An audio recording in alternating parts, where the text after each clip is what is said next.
The first thing I heard was the grinding scream of a steel roller outside my bedroom window. By the time I reached the kitchen, the entire side of my house was shaking. My 12-year-old daughter stood frozen beside the back door, watching 3 construction trucks crawl up our private driveway as if they owned it. Fresh black asphalt covered the pavement from the street to my garage. Orange cones blocked both exits, and a temporary sign had been planted beside my mailbox. HOA construction access. No resident parking. My truck was trapped inside the garage. A crew was already unbolting the wooden gate my father had built 8 years earlier. Beyond them, a loaded dump truck waited to cross my property toward the HOA's new clubhouse site. Its rear wheels were sinking into the edge of my lawn, crushing irrigation lines, and tearing through the flower bed my late wife had planted. I stepped onto the driveway and raised my phone. The site supervisor, Travis Cole, came toward me with his face flushed and his arms cutting violently through the air. He ripped my private property sign from its post, threw it onto the wet asphalt, and ordered the roller forward. Behind him, HOA President Marlene Whitaker arrived carrying a folder stamped with the Cedar Ridge logo. She pointed at my garage, then at the construction equipment, acting as though my deed had become irrelevant the moment her board approved the project. Her threat was simple. If I interfered, the HOA would fine me $1,000 for every day the clubhouse was delayed. The roller moved closer. My daughter backed away from the glass. The workers stopped pretending not to watch. Travis stood only a few feet from me, certain I would either lose my temper or step aside. I did neither. I recorded the date, the time, every license plate, every face, and the exact condition of the driveway. Then I stated clearly that no one had permission to enter, alter, pave, widen, or use my land. Marlene smiled as though my camera meant nothing. 3 weeks later, that same roller sat motionless beneath a red county stop work order. The clubhouse project had been shut down. The contractor's insurer had opened a fraud review, and the HOA board was facing an emergency meeting over a decision that would cost the neighborhood hundreds of thousands of dollars. They had paved over my driveway because they believed asphalt could erase a property line. What they had not checked was a recorded easement from 1987, and one sentence buried on its final page was about to destroy their entire plan. Before Cedar Ridge became the center of a legal fight, it was simply the place where I had tried to rebuild my life. I bought the house 8 years earlier, when the neighborhood was still quiet enough that people waved from their porches and children rode bicycles through the cul-de-sac until the streetlights came on. The house was not large or impressive. It had faded brick, an aging roof, and a garage that leaned slightly toward the backyard. But it sat at the end of the street, surrounded by maple trees, with enough distance from the neighboring homes to make it feel private. The driveway was one of the reasons I chose it. Unlike the short concrete pads in front of most homes, mine ran along the side of the house for nearly 140 feet before reaching the garage. It was narrow, but it belonged entirely to my parcel. The closing survey showed the property line clearly. A 10-foot utility easement followed the outer edge, allowing power, water, and communications crews to reach underground lines. It did not turn the driveway into a public road, and it did not give the HOA the right to move vehicles, equipment, or construction crews across my land. At the time, those details felt like paperwork that would remain buried in a folder. Then my wife, Emily, became sick. For almost 2 years, our lives revolved around hospital visits, medications, and long nights when neither of us knew what the next morning would bring. As her strength declined, the side driveway became more than an entrance to a garage. It became the only route wide enough for emergency crews to reach the rear door without carrying her across the front yard. One night, during a heavy storm, an ambulance backed all the way down that driveway. The red lights flashed against the kitchen walls while paramedics moved Emily through the rain. Sophie was 9 years old then. She stood beside me under the porch roof, holding my hand so tightly that my fingers went numb. Emily died 3 months later. After that, people asked whether I planned to sell. I understood why. Every room held a memory, and every ordinary object seemed connected to a version of my life that no longer existed. But leaving would have meant taking Sophie away from the last home she had shared with her mother. So I stayed. I repaired the gate my father had built, resealed the driveway, replaced the broken irrigation heads, and kept Emily's flower bed alive, even though I had never been good with plants. The house became something I protected, not because it was valuable on paper, but because it gave Sophie a sense that not everything had disappeared. I was not the kind of homeowner who fought with the HOA. I paid every assessment on time, kept the lawn trimmed, followed the architectural rules, and rarely attended board meetings unless an issue affected my street. I worked as a medical equipment technician at a regional hospital, which meant long shifts, emergency calls, and a habit of checking every detail twice. At work, one missing service record could place a patient at risk. At home, that same attention to records would eventually become the reason the HOA could not rewrite what it had done. Marlene Whitaker had been HOA president for nearly 4 years. She had the polished confidence of someone who had spent decades selling homes and convincing people that her version of a property was the only one that mattered. She spoke often about protecting neighborhood values, but most of her decisions were really about control. Residents who agreed with her received quick approvals. Residents who questioned her found violation notices in their mailboxes.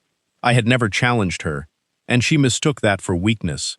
6 months before the construction crew appeared, the HOA announced plans for a new clubhouse, swimming pool, and parking area on vacant land behind the neighborhood. The project was promoted as a major investment that would raise property values and attract younger families. The board approved a budget of nearly $1.8 million, and Marlene treated the project as the achievement that would secure another term as president. The approved construction entrance was supposed to come from the north side of the property. That route required a temporary bridge over a drainage channel, reinforced ground protection, and additional erosion controls. It was legal, but it was expensive. My driveway offered a cheaper path. It connected the public street to the rear boundary of my parcel, only a short distance from the clubhouse site. To anyone looking at an aerial image without reading the deed, it probably resembled a convenient access road. To Marlene and contractor Travis Cole, it represented almost $200,000 in savings. 2 weeks before the paving began, I received a vague email stating that the HOA would perform road surface improvements near my property. I replied the same day and asked for the exact location, the approved plan, and the name of the person authorizing the work. No one answered. A few days later, white spray-painted marks appeared along my driveway.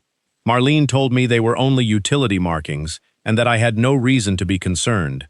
I believed she was withholding something, but I still assumed the board would never authorize work on private land without permission. That assumption was my mistake. Before the story continues, consider what you would have done after seeing unexplained construction markings on your own property. Share your thoughts in the comments. Save this story as a reminder to keep your deed and survey records accessible, and subscribe for more cases where ordinary homeowners are forced to defend their property rights. On Sunday night, my driveway still looked exactly as it had for 8 years. By sunrise on Monday, the HOA had covered it in asphalt, trapped my truck inside the garage, and acted as though the land beneath it had never belonged to me. The first deputy arrived 20 minutes after I called the sheriff's office, but by then Marlene had already turned my driveway into a stage. She stood near the mailbox with the HOA folder pressed against her chest, while Travis walked the deputy through a printed site plan. The page showed a red construction route cutting across the side of my property. It looked official from a distance, but I could not see a county permit number, an approval stamp, or my signature anywhere on it. Marlene presented the project as though the dispute had already been settled by the board. Travis claimed the HOA had authorized temporary access through an existing utility corridor. I showed the deputy my closing survey on my phone and explained that the driveway was part of my parcel, not a neighborhood road. The deputy examined both sides without making a final determination. There were no boundary pins visible through the fresh asphalt, and neither party had a certified surveyor standing there. He treated it as a civil property dispute and warned everyone not to damage the house, garage, or vehicles until ownership and access rights could be verified. Marlene immediately twisted that caution into permission. Before the patrol car had even left the cul-de-sac, she gestured for the crew to resume work. Travis restarted the roller and directed his men toward the back of my property. To the workers, it now appeared that law enforcement had inspected the situation and allowed the HOA to continue. I recorded everything. The next morning, the crew returned before 7. They removed the wooden gate from its hinges and stacked it against a tree. Then they cut away 3 mature shrubs to widen the turn for dump trucks. A small excavator scraped almost 2 feet of soil from the edge of my lawn and replaced it with crushed gravel. By noon, heavy vehicles were passing within several feet of my kitchen wall. Each load made the glassware inside my cabinets tremble. Diesel fumes drifted through the house. Black dust settled across the porch, the windows, and Emily's flower bed. Sophie stayed in her room with headphones on, but even she could feel the vibration through the floor. The damage began almost immediately. A dump truck rolled over the irrigation line near the garage and split it underground. Water surfaced beneath the new gravel, turning the side yard into mud. Later that afternoon, a flatbed carrying steel beams swung too wide and struck the corner of the garage awning. The impact bent the gutter and cracked 2 sections of exterior trim. Travis dismissed both incidents as pre-existing maintenance problems. He had not noticed the security camera mounted beneath the roofline. That evening, I parked my truck inside the driveway entrance, leaving enough space for emergency access, but blocking construction vehicles from entering. I was careful not to place it on the street or any common area. It remained entirely inside my property line. By the following morning, the HOA had issued its first violation notice.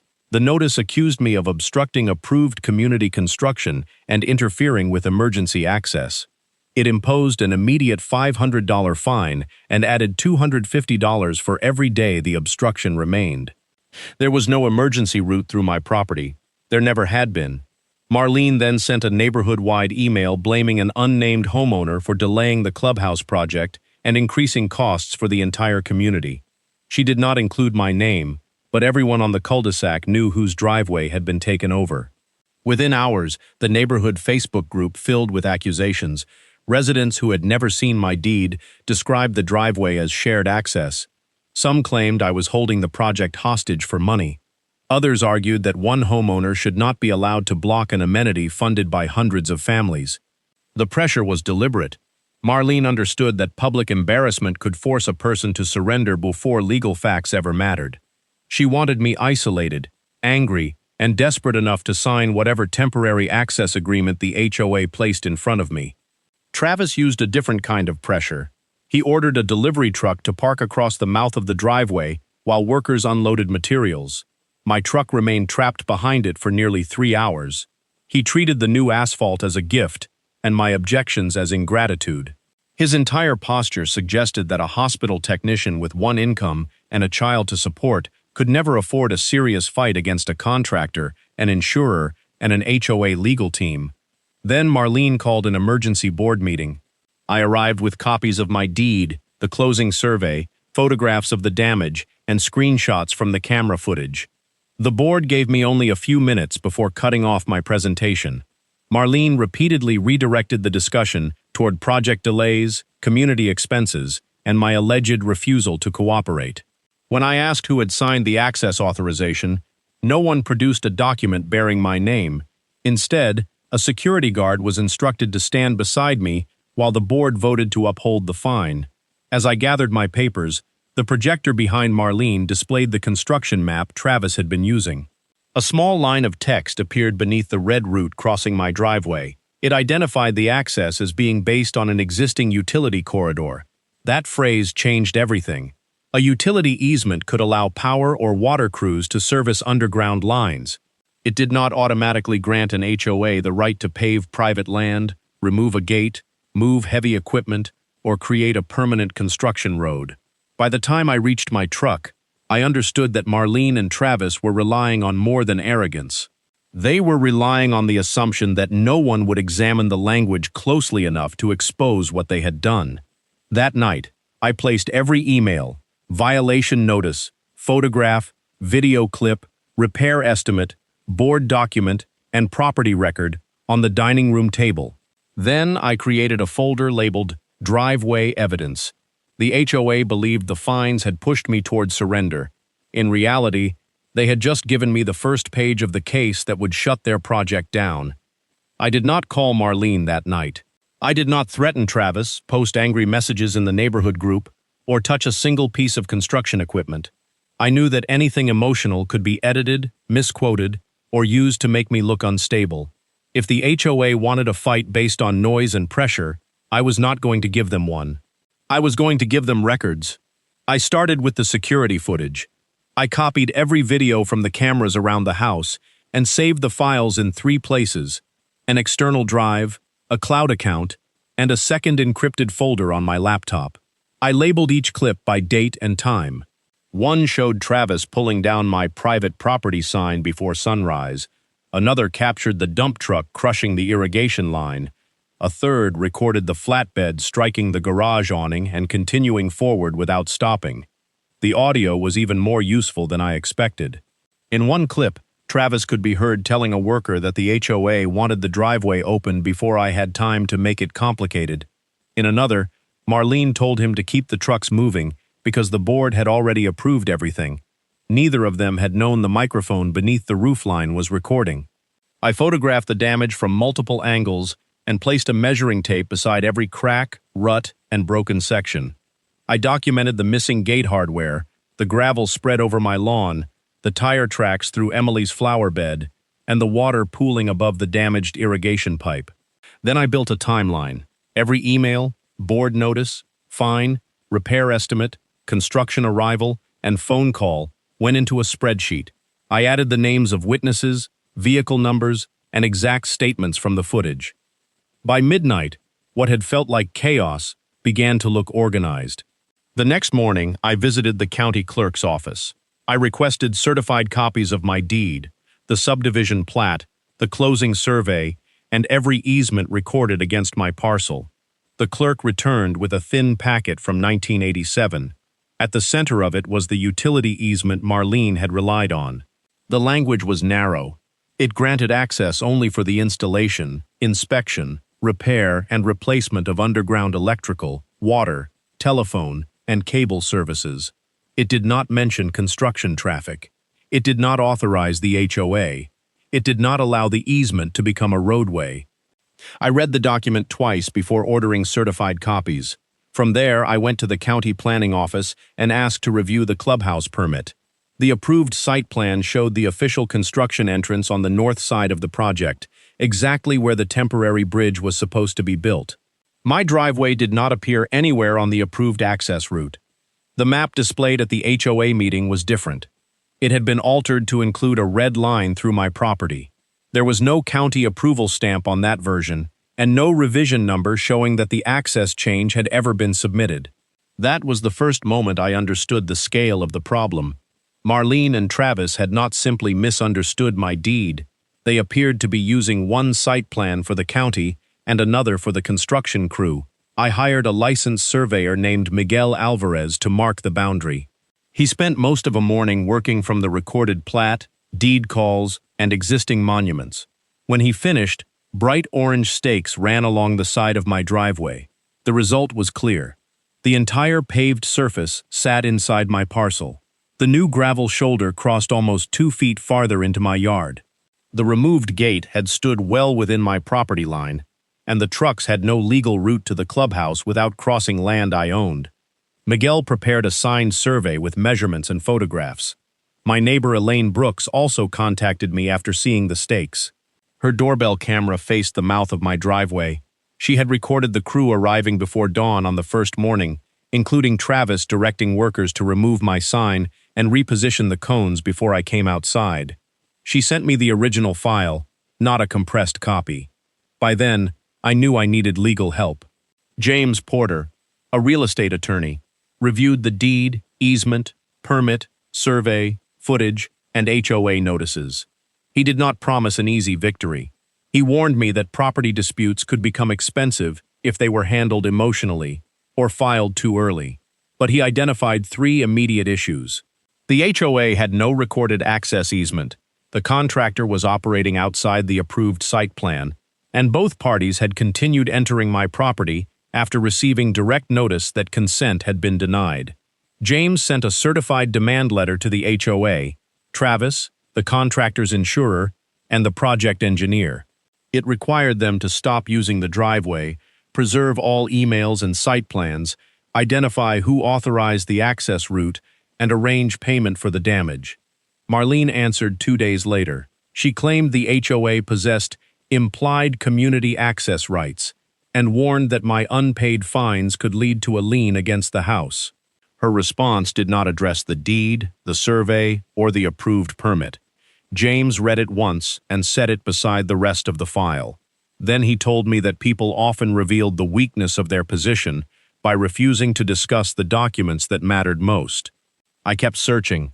A former board secretary provided copies of internal emails from the planning stage. In one message, Travis estimated that using the north entrance would add almost $190,000 for the temporary bridge and erosion controls. Marlene replied that my driveway was already paved and that I would probably stop objecting once the work had begun.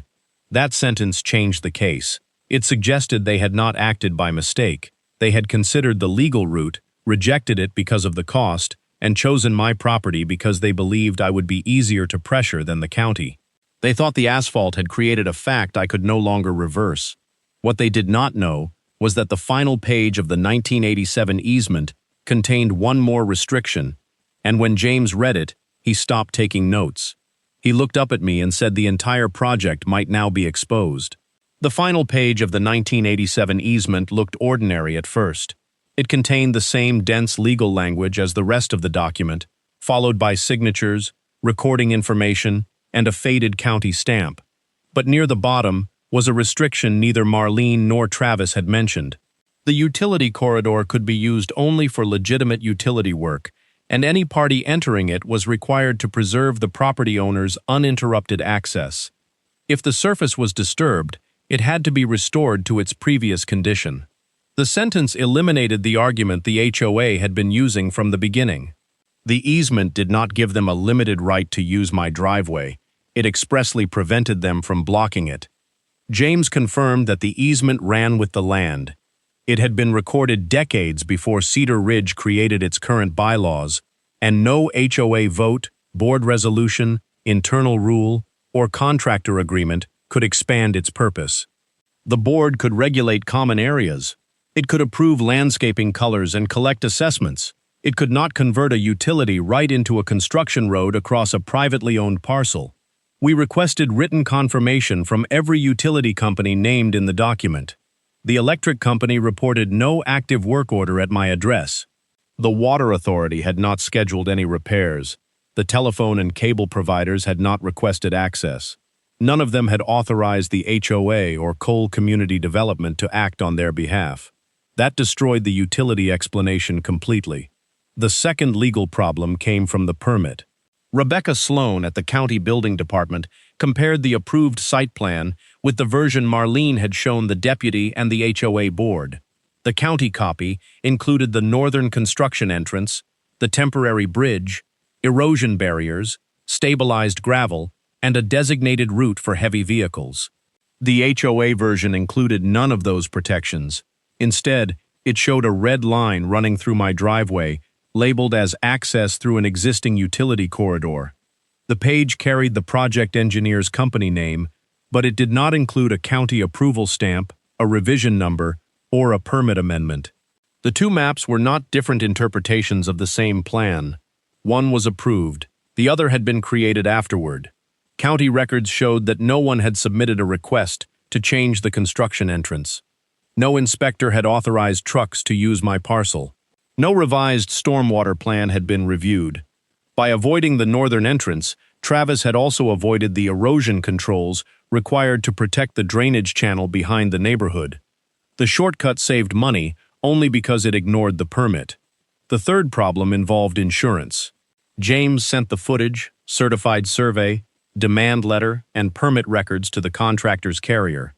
The policy required Cole Community Development to obtain written authorization before operating on land outside the approved project boundary. It also required the contractor to report material changes to the access plan. Travis had done neither. More importantly, he continued sending vehicles across my property after receiving written notice that permission had been denied. That raised a question far more serious than ordinary accidental damage. The insurer now had to determine whether parts of the loss resulted from knowing conduct rather than a simple construction mistake. An adjuster opened a separate coverage review. For the first time, Travis could no longer assume his insurance company would quietly pay every bill. James then sent the complete evidence package to county planning, code enforcement, the building department, and the stormwater division. It included both site plans, the certified deed, the recorded easement, Miguel's survey, Elaine's video, my camera footage, Marlene's response, and the internal email discussing the $190,000 savings. The internal email was especially damaging. It showed that the legal northern entrance had been considered. It showed that Travis knew what it would cost. It showed that Marlene viewed my driveway as the cheaper alternative. Her comment that I would probably stop objecting after the pavement was installed made their intent difficult to dismiss as confusion. They had not accidentally crossed an uncertain boundary. They had chosen the boundary they believed would be easiest to ignore. County staff opened an official compliance review. Rebecca confirmed that an inspector would visit the property with a surveyor and code enforcement officer. Marlene did not know that yet, neither did Travis. The morning before the inspection, another concrete truck appeared at the end of my driveway. I did not stand in front of it. I did not touch the cones or block the street. I remained on my porch with my phone recording while the driver waited for instructions. Travis arrived moments later and ordered the truck forward. By then, he had received the certified demand letter. He had seen the orange survey stakes. He knew the county permit showed a different entrance, yet he directed the truck across the freshly marked property line anyway. The camera captured the entire decision. That final entry made the evidence even stronger because it proved the conduct continued after formal notice. The next morning, 3 county vehicles and 1 sheriff's cruiser entered the cul-de-sac. Miguel stretched a survey line between the recorded boundary points. Bright orange flags traced the edge of my parcel from the street to the rear fence. Rebecca placed the approved permit plan on the hood of her vehicle and compared it with the map being used by the construction crew. The approved entrance was hundreds of feet away. The route under the trucks was entirely inside my property. The gravel shoulder crossed farther into my lawn. The removed gate had stood inside the boundary. The asphalt did not create an access right. It only documented how much private land had been altered. Rebecca photographed the equipment, tire marks, damaged landscaping, missing erosion controls, and temporary sign declaring my driveway an HOA construction route. She then reviewed the recorded easement. The document gave the HOA no construction access. It gave Travis no right to move heavy vehicles through the corridor. It required my own access to remain unobstructed. Every defense they had used now worked against them. Marlene had claimed the easement justified the project.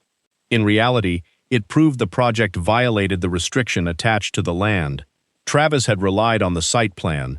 In reality, the county's plan proved he had abandoned the approved route.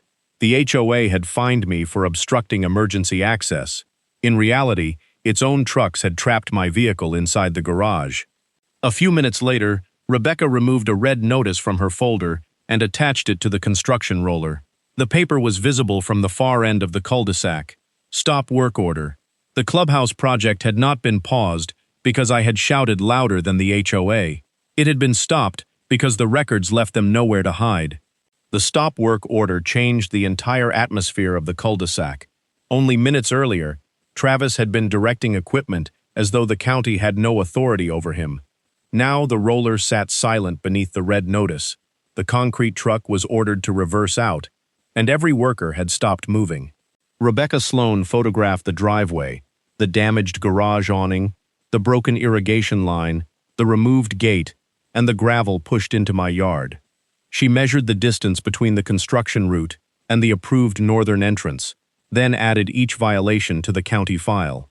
The project was cited for using an unauthorized construction entrance, operating outside the approved permit boundary, failing to install required erosion controls, and disturbing private property without documented permission. Travis tried to place responsibility on the HOA. He presented the same altered site plan and claimed he had followed the access route provided by Marlene's board. Rebecca compared it with the county-approved version on the hood of her vehicle. The official plan carried a permit number, approval stamp, engineering revision history, and a clearly marked entrance from the north. Travis's version had none of those things. It was not a permit amendment. It was simply a map the county had never approved. Marlene arrived less than 15 minutes later. Her expression changed the moment she saw the stop work notice. She moved quickly between Rebecca, Travis, and the equipment, still holding the Cedar Ridge folder, as though the HOA seal should carry more weight than county records. She insisted that the board possessed access rights through the utility corridor. Rebecca handed her a copy of the recorded easement and showed her the restriction requiring the property owner's access to remain unobstructed. The document Marlene had used to justify the takeover now proved the opposite. When she attempted to direct the crew to remove equipment through my driveway, I formally repeated that no vehicle had permission to cross my parcel. Deputy Aaron Mills stepped forward and confirmed that the boundary had now been marked by a licensed surveyor. The HOA and contractor had received certified notice. Any further entry without consent could be documented as trespass. That warning ended the argument. The equipment could not remain on the site, but it could not leave across my land either. The county required the contractor to create a lawful removal plan using the northern route or obtain separate written authorization from me. I did not grant it. For the first time, the cost-saving shortcut stopped saving anyone money. The county compliance file expanded rapidly. The Stormwater Division ordered an inspection of the drainage channel. Planning and zoning required a revised access plan. The building department suspended all related inspections until the contractor corrected the site violations. The clubhouse project was no longer delayed by one homeowner as Marlene had claimed. It was delayed by an unapproved access route, missing controls, altered documents, and decisions recorded in the HOA's own emails. A week later, the board held a public meeting in the neighborhood recreation room. Nearly every chair was occupied. Residents who had criticized me online now watched James Porter place the certified deed, survey, easement, permit plan, camera images, and internal emails on a long table.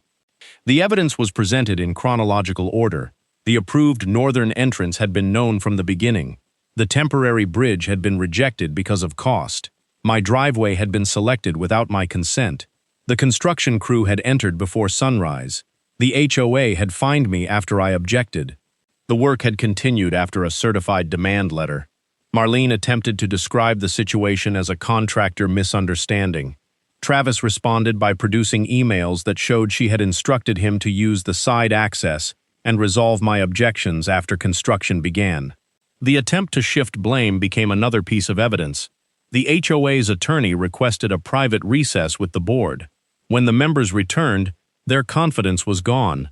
They voted to suspend all fines against me, preserve every project record, and authorize the insurer to negotiate the property damage claim. County officials refused to lift the stop work order until the HOA built the northern entrance shown on the original permit, installed the required runoff protections, restored my parcel, and passed a new inspection. The contractor's insurance adjuster inspected the damage 2 days later. He documented the garage awning, irrigation system, landscaping, gate, pavement, and loss of access. He also requested every instruction Travis had received from the HOA. What began as a private dispute had become 4 separate files: county enforcement, insurance liability, contractor licensing, and HOA governance. Marlene could no longer control the story through emails or meeting rules. Travis could no longer dismiss the damage as maintenance. Every claim now required a document, every denial had a timestamp, and every decision had someone's name attached to it. The people who had once surrounded me on my own driveway were now surrounded by records they had created themselves. And when the first cost estimates arrived, the board finally understood that the red stop work order was not the punishment. It was only the beginning. The final cost of the shortcut was far greater than the $190,000 the HOA had tried to save. The clubhouse project remained shut down for 7 weeks. Before construction could resume, Cedar Ridge had to build the northern entrance shown on the original permit, install the temporary bridge, add the required erosion controls, and pass a new county inspection. Because the work was now urgent, the revised access plan cost more than $214,000. The county fined Cole Community Development $18,500 for permit violations, unauthorized site access, and missing runoff protections. The contractor was removed from the clubhouse project, and the licensing board opened a review into the altered site plan and Travis's decision to continue after receiving formal notice. His insurance company paid $32,700 to restore my property. The garage awning was repaired. The irrigation system was replaced. New shrubs were planted where the construction crew had cut through the landscaping. My wooden gate was rebuilt. The gravel was removed from the lawn, and the driveway was resurfaced from the street to the garage. The HOA canceled every fine issued against me and provided written confirmation that no lien or violation would appear on my account. It also reimbursed my survey and legal expenses as part of the settlement. The financial damage was only part of the result. When the internal emails became available to the homeowners, 3 board members resigned. At a special meeting, residents voted Marlene out as president. The new board adopted a rule requiring a title review, written owner consent, and county verification before any future project could affect private property. Marlene had spent months telling the neighborhood that one unreasonable homeowner was delaying a community improvement. In the end, the records showed that the delay came from her decision to ignore the approved route and gamble with land she did not own. Travis had believed his company, insurance, and construction equipment would make him untouchable. Instead, his own instructions, timestamps, and altered plan followed him into every investigation. I never celebrated by confronting either of them. The moment that mattered most came when the repairs were finished and I opened the new gate for the first time. My truck rolled out of the garage without cones, construction signs, or heavy equipment blocking the way. Sophie stood on the porch, and for the first time in weeks, the side of our house was quiet again. I added one small sign beside the entrance: private drive, no HOA access. The HOA had mistaken silence for surrender. They believed that paving over the driveway would make the takeover permanent, and that fines would make me too afraid to resist. But property rights do not disappear beneath asphalt. I did not win because I shouted louder, threatened anyone, or took revenge. I won because I saved the footage, read the easement, checked the permit, hired a surveyor, and forced every claim into a record that could be examined. That was the lesson Cedar Ridge paid hundreds of thousands of dollars to learn. Before you leave, share your opinion in the comments.